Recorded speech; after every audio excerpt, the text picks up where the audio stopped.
أعوذ بالله من الشيطان الرجيم. بسم الله الرحمن الرحيم. ومن آياته منامكم بالليل والنهار وابتغاؤكم من فضله إن في ذلك لآيات لقوم يسمعون. صدق اللہ العظیم. سورۃ الروم آیت نمبر 23. چند آیات کا تذکرہ ہم نے کل کیا تھا. آج بھی چند آیات کی طرف اشارہ کیا ہے اللہ تبارک و تعالی نے. اللہ سے دعا ہے کہ وہ ہماری دلوں کے ان دروازوں کو کھول دے کہ ہم ان آیات کو ٹھیک طرح سے سمجھ سکیں. وَمِنْ آیاتِهِ، اور اللہ ہی کی آیات میں سے یہ آیت بھی ہے، یہ نشانی بھی ہے. کون سی؟ منامکم باللیل، تمہارا سو جانا، تمہاری نیندیں، باللیل رات کے وقت، والنہار اور دن کے وقت، وابتغاؤکم اور تمہارا تلاش کرنا، من فضلہ اس کا فضل، اللہ کا فضل. ان فی ذالک بے شک اس میں ہے، لآیات یقینی طور پہ نشانیاں، لقوم یسمعون سننے والوں کے لیے، ان لوگوں کے لیے جو غور سے سنتے ہیں. یعنی اللہ کی نشانیوں میں سے ایک نشانی یہ بھی ہے جو تم رات کے وقت اور دن کے وقت جو تم سوتے ہو. اکثر جگہوں پہ، دوسری جگہوں پہ کچھ آیات میں رات کا تذکرہ صرف سونے کے لیے ہے اور دن کو فضل تلاش کرنے کا ذکر ہے. لیکن یہاں رات بھی دن بھی، اس کی وجہ یہی ہے کہ آج جو ہماری سمجھ میں آ جاتی ہے کہ بہت سارے لوگ جو ہیں دن کو بھی آرام کرتے ہیں. تو یہ جو نیند ہے، اگر اس پہ انسان غور کرے گا کہ یہ اللہ تعالیٰ کی طرف سے انسان کے لیے کتنی بڑی نعمت ہے. یقیناً اللہ تعالیٰ انسان اللہ تعالیٰ کو پہچان لے گا، اس کی معرفت حاصل کر لے گا کہ یہ ایسے ہی نہیں چل رہا ہے کارخانہ. اس کا چلانے والا کوئی ہے، کوئی تو ہے جو نظام ہستی چلا رہا ہے، وہی خدا ہے، وہی اللہ ہے. اب اس نیند کو دیکھیے، ایک انسان جب وہ کام کرتا ہے، کام کرتے کرتے ایک وقت آ جاتا ہے ایسا کہ نیند اسے دبوچ لیتی ہے. یہ چاہے سونا یا نہ چاہے لیکن اس کو پکڑ لیتی ہے. یعنی جب اس کے وہ سیلز ختم ہو جاتے ہیں، اس کی انرجی ختم ہو جاتی ہے، بڑی تھکان ہوتی ہے، لیکن خالی تھکان نہیں ہوتی ہے بلکہ ایسا ہو جاتا ہے کہ نیند اس پر طاری ہو جاتی ہے اور اس وقت تک وہ نیند اسے چھوڑتی نہیں جب تک نہ اس کے اندر پھر وہ نئی قوت، نئے سرے سے انرجی اس کے اندر آ جاتی ہے، پھر اس وقت کو چھوڑ دیتی ہے. وہی اللہ کا نظام ایسا ہے. انسان پیسہ کمانے کے لالچ میں ایسا کرتا، نہ رات کو سوتا نہ دن کو سوتا، وہ مسلسل کام کرتا رہتا، لیکن وہ ایسا نہیں کر سکتا ہے. ایک وقت آتا ہے، آٹومیٹیکلی ایسا وقت آتا ہے، خود سے آتا ہے. ہم کہیں گے خود سے نہیں آتا بلکہ اللہ کی طرف سے اسے حکم ہوتا ہے کہ وہ نیند آ جاتی ہے، اسے دبوچ لیتی ہے، زبردستی سے اپنے قابو میں کر لیتی ہے. اور جب تک نہ یہ پھر سے ٹھیک ہو جاتا ہے، کام کرنے کے قابل ہو جاتا ہے، طاقت اس کے اندر آ جاتی ہے، پھر اسے چھوڑ دیتا ہے اور پھر وہ اٹھتا ہے اور کام کرتا ہے. یہ نظام ہے. فرمایا من آیاتی منامکم باللیل والنہار، رات کو اور دن کو تم آرام کرتے ہو، وابتغاؤکم من فضلہ اور اس کا فضل تلاش کرتے ہو. رات میں بھی کرتے ہو، دن میں بھی کرتے ہو اس کا فضل تلاش. تو فضل سے یہاں مراد معاش ہے، یعنی روزی تلاش کرتے ہو، محنت کرتے ہو، مزدوری کرتے ہو، نوکری کرتے ہو، ایک کام یا دوسرا کام کرتے ہو. تو یہاں رزق لفظ استعمال نہیں کیا ہے، وابتغاؤکم من رزق ہی نہیں کہا، من فضل ہی کہا. یہ فضل کیوں کہا؟ یہ بھی انتہائی ہم کہیں گے حکیمانہ انداز سے اس لفظ کو استعمال کیا گیا ہے. یعنی خالی اگر کوئی شخص رزق حاصل کرنے کی کوشش کرتا کیسے ملتا اسے، رزق کیسے بنتا ہے؟ یہ اصل میں سب کچھ اللہ کا فضل ہے۔ صرف جو رزق آپ حاصل کرتے ہیں، ایک جو گندم کا دانہ ہے اس پر آپ غور کریں، ایک دانہ تیار کرنے کے لیے اللہ تعالیٰ نے کتنی طاقتوں کو، کتنی مخلوقات کو اس نے مصروف کر دیا ہے۔ دھوپ اپنا کام کرتی ہے، ہوا اپنا کام کرتی ہے، یہ جو زمین ہے وہ اپنا کام کرتے، پانی اپنا کام کرتے، یعنی کتنی چیزیں ہیں جو ایک ساتھ مل کر کام کرتی ہیں، پھر ایک گندم کا دانہ تیار ہوتا ہے، ایسے نہیں ہوتا۔ تو فرمایا وہ پھر فضل تلاش کرتے ہیں، یعنی خود سے وہ کچھ نہیں کر سکتے تھے، اور پھر انسان بھی اپنے آپ پر غور کرے کیسے وہ روزی تلاش کرتا ہے۔ اس کی ایک ایسی موزون قسم کی اس کی بناوٹ ہے، اس کی تخلیق ہے، اس کی ساخت اس قسم کی ہے کہ وہ ہاتھوں سے کچھ کر سکتا ہے، زبان سے کچھ بول سکتا ہے، دماغ سے کچھ سوچ سکتا ہے، اس کے بعد وہ کمانے کے قابل ہو جاتا ہے، ٹانگوں سے چل کر جاتا ہے، اپنا دماغ استعمال کر کے نئے نئے اوزار بناتا ہے، ان سے کام لیتا ہے، اور پھر وہ روزی تلاش کرتا ہے، پھر وہ اللہ تعالیٰ کا فضل تلاش کرتا ہے۔ تو گویا اللہ تبارک و تعالیٰ کہ ان چیزوں جو اللہ نے یہ چیزیں بنائی ہیں، یہ طاقتیں بنائی ہیں، ان پر جب انسان غور کرتا ہے یہ آیات ہیں۔ فرمایا وَمِنْ آیَاتِهِ مَنَامُكُمْ بِاللَّيْلِ، تمہارا رات کے وقت سو جانا، وَالنَّهَارِ دن کے وقت بھی تمہارا سونا، وَابْتِغَاؤُكُمْ مِنْ فَضْلِهِ اور اس کا فضل تلاش کرنا، تمہارا اس کا فضل تلاش کرنا، یہ سب کیا ہے؟ اس کی آیات میں سے ہے۔ یعنی ان کی طرف، ان آیتوں کی طرف دیکھیں، آیت پھر بھی سمجھیے، اب آیت کیا ہوتا ہے؟ نشانی۔ جیسے اس طرح سمجھیے کہ ایک دوست نے آپ کو کوئی نشانی دی، کوئی اپنا رومال دیا نشانی کے طور پہ، آپ نے سنبھال کے رکھا اسے اپنی الماری میں۔ جب آپ الماری کھولیں گے آپ کی نظر رومال پہ پڑے گی، آپ کو اپنا دوست یاد آئے گا، اسی کو آیت کہتے ہیں۔ تو یہ آیات ہے، نیند جب بھی آپ کو آئے آپ کو یاد کرنا چاہیے اللہ تعالیٰ کو، اس لیے ہمیں سکھایا گیا جب تم سو جاؤ گے اللہم بِاسْمِکَ اموت واحیا، اللہ کا نام لے کر سونا، یہ بڑا فضل ہے۔ ان سے پوچھے آپ جو دوائیاں کھا کر بھی انہیں نیند نہیں آتی، بڑے بے چین رہتے ہیں، وہ کہاں کہاں پہنچتے ہیں لیکن انہیں نیند نہیں آتی، ان سے پوچھئے آپ، نیند کتنی بڑی نعمت ہے، ان سے آپ پوچھ سکتے ہیں۔ تو اس لیے نیند سے بیدار ہوں گے اس وقت بھی اللہ کو آپ یاد کرتے ہیں، الحمدللہ الذی احیانا بعد ما اماتنا والیہ النشور، کس طرح سے آپ اس کو یاد کرتے ہیں؟ تو فرمایا یہ آیات ہیں، جو ہی نیند آ جائے، جو ہی آپ کمانے کی طرف جائے، آپ نے اللہ کو یاد کرنا ہے کہ اللہ نے مجھے صلاحیت دی ہے، میں کما سکتا ہوں، میں اللہ کا فضل تلاش کر سکتا ہوں۔ ان فی ذلک لآیات، بے شک اس میں آیات ہیں، نشانیاں ہیں، لقوم یسمعون، ان لوگوں کے لیے جو سنتے ہیں، سننے والے۔ یہ چیز ایک عام انسان بھی، موٹی عقل والا بھی سمجھ سکتا ہے، صرف اگر وہ سنے، غور سے سنے، اگر وہ بہت پڑھا لکھا نہ ہو، اگر وہ بڑا دانشمند عقل مند نہ ہو، موٹی عقل والا ہی ہو، لیکن اگر وہ غور سے سنے تو اس بات کو وہ سمجھ سکتا ہے۔ اس کے بعد اگلی آیت، وَمِنْ آیَاتِهِ، اس کی آیات میں سے یہ بھی ہے، اس کی نشانیوں میں سے ایک نشانی یہ بھی ہے، کیا؟ یُریکُم، وہ دکھاتا ہے تمہیں، البرق، بجلی، چمک، وہ تمہیں بجلی کی چمک دکھاتا ہے، خوفاً، خوف کے ساتھ، یعنی جس چمک کو دیکھ کر آپ کے دل میں خوف بھی پیدا ہو جاتا ہے، وَطَمَعًا، اور امید بھی پیدا ہو جاتی ہے۔ یعنی بجلی کی چمک تمہیں دکھاتا ہے، اس سے کیا ہوتا ہے؟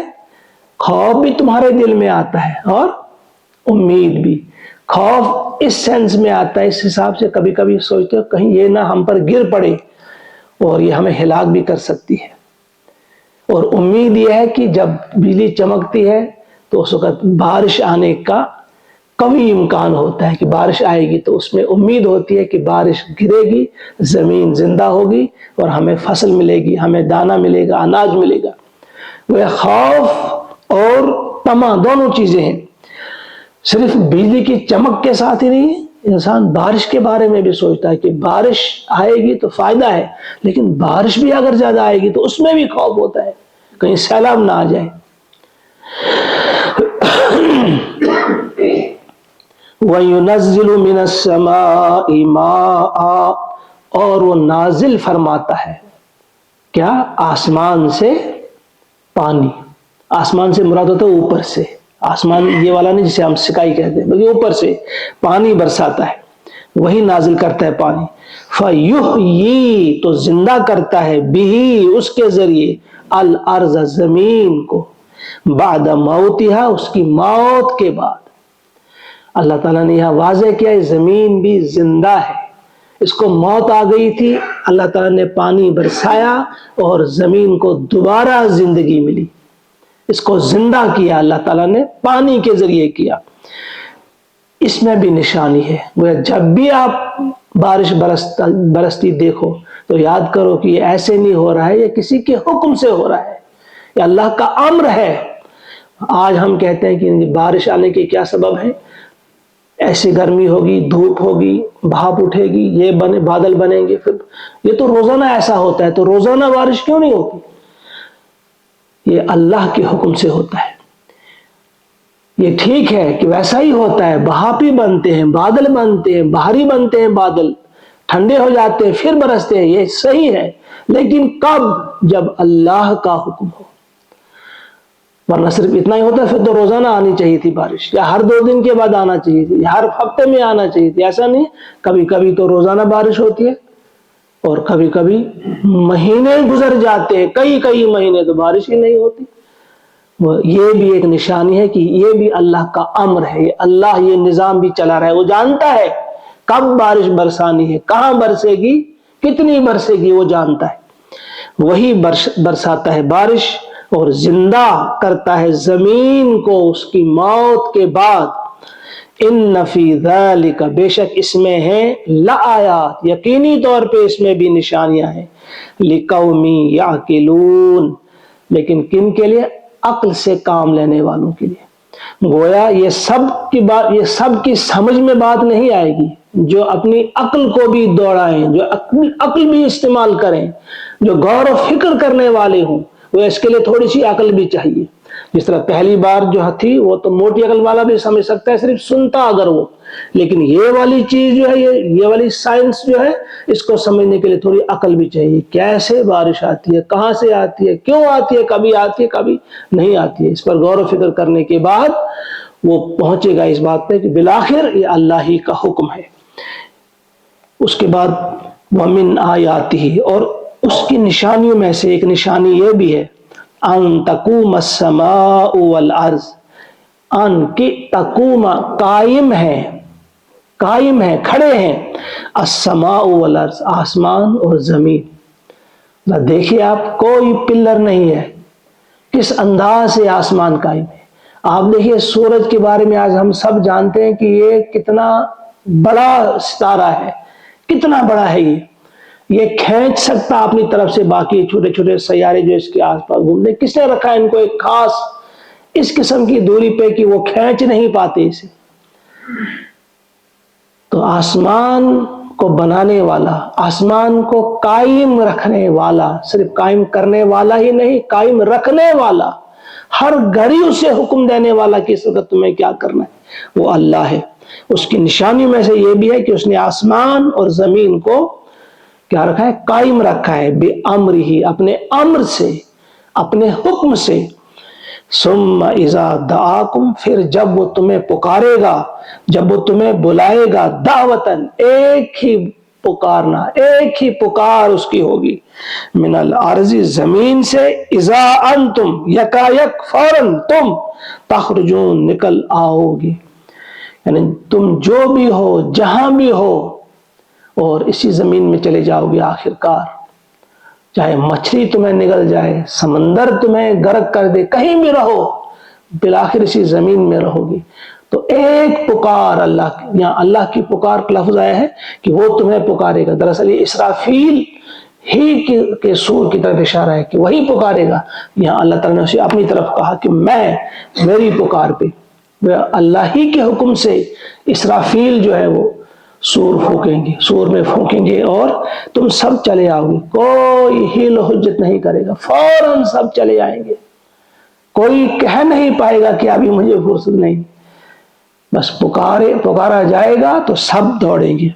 تو یہاں اس چیز کو سمجھنا ہے کہ یہ آسمان اور زمین یہ اسی کے امر سے، صرف آسمان اور زمین نہیں، انسان بھی اسی کے امر سے، یہ امر ہے۔ جو ہم روح کہتے ہیں یہ بھی کیا ہے، جو قرآن پاک میں جو سوال کیا گیا تھا، یسألونک عن الروح قل الروح من امر ربی، کہو یہ روح کیا ہے، میرے رب کا امر ہے۔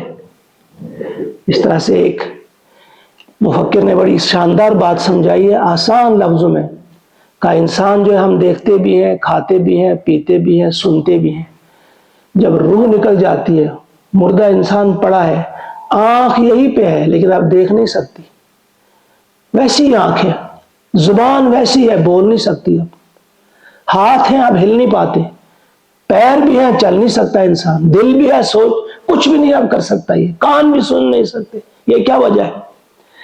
کیا نکل گیا؟ کوئی چیز نکل گئی اس کے اندر سے، وہ کیا نکل گئی؟ روح نکل گئی۔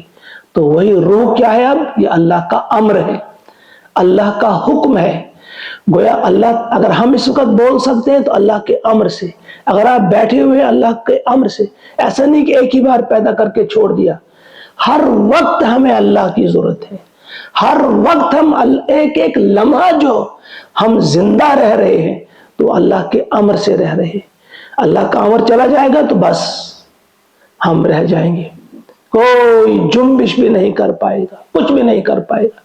تو یہ کائنات بھی اللہ کا ارشاد ہے کہ یہ آسمان کھڑے ہیں تو اللہ کے امر سے، بس جو ہی اللہ کا امر ہوگا کہ اس کو ختم کر دو تو بس ختم ہو جائیں گے، ایک سیکنڈ بھی نہیں لگے گا، کن فیکون، ہو جا تو وہ ہو جاتی ہے۔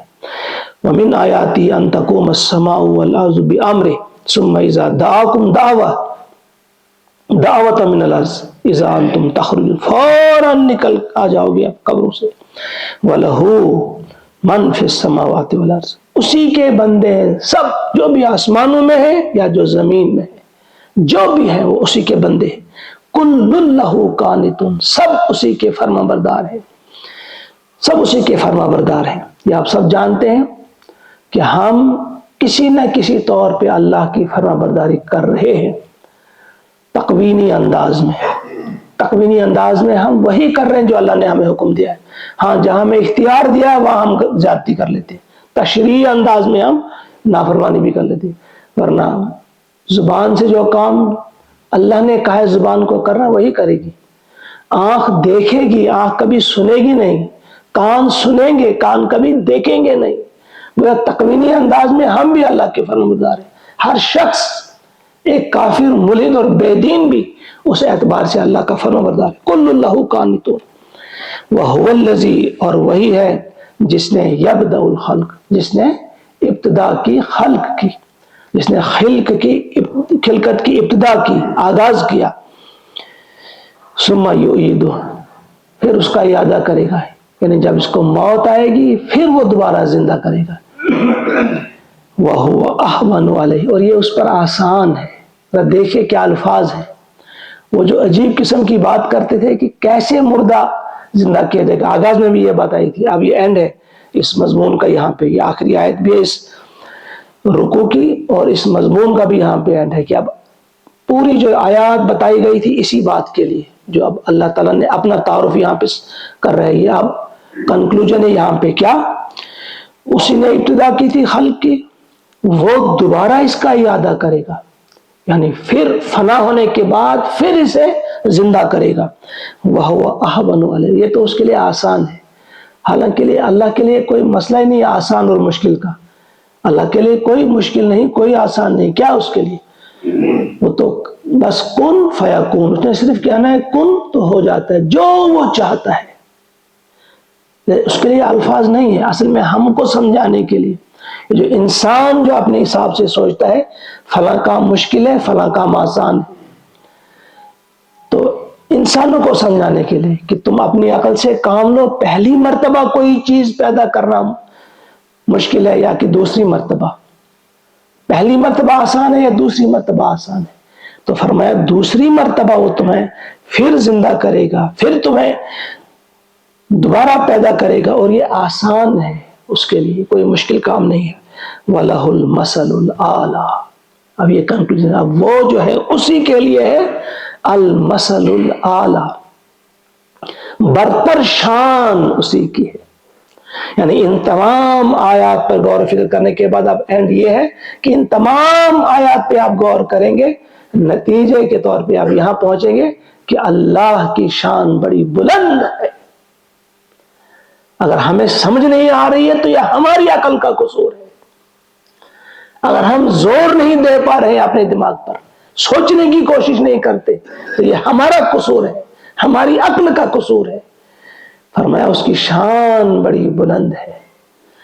یہ بات ہماری سمجھ میں نہیں آتی. اگر ہماری سمجھ میں یہ بات آ جائے کہ اس کی شان واقعی بلند ہے، پھر ہم اللہ کی نافرمانی نہیں کریں گے، پھر ہم مسجد سے بھاگیں گے نہیں، اذان سن کر گھر کی طرف نہیں جائیں گے، مسجد کی طرف آئیں گے. پھر ہم سے بدتمیزیاں نہیں ہوں گی، بد چلنیاں نہیں ہوں گی. تو فرمایا وَلَهُ الْمَثَلُ الْأَعْلَى فِي السَّمَاوَاتِ وَالْأَرْضِ، آسمانوں میں بھی اور زمین میں بھی اسی کی شان برتر ہے، بلندتر ہے. وَهُوَ الْعَزِيزُ الْحَكِيمُ، اور وہ العزیز یعنی غالب ہے، اور الحکیم حکمت والا ہے. اللہ تعالیٰ مجھے بھی آپ کو بھی توفیق عطا فرمائے کہ ہم سمجھ سکیں، پہچان سکیں اللہ تبارک و تعالیٰ کی عظمت کو، اللہ تعالیٰ کی معرفت ہمیں حاصل ہو جائے.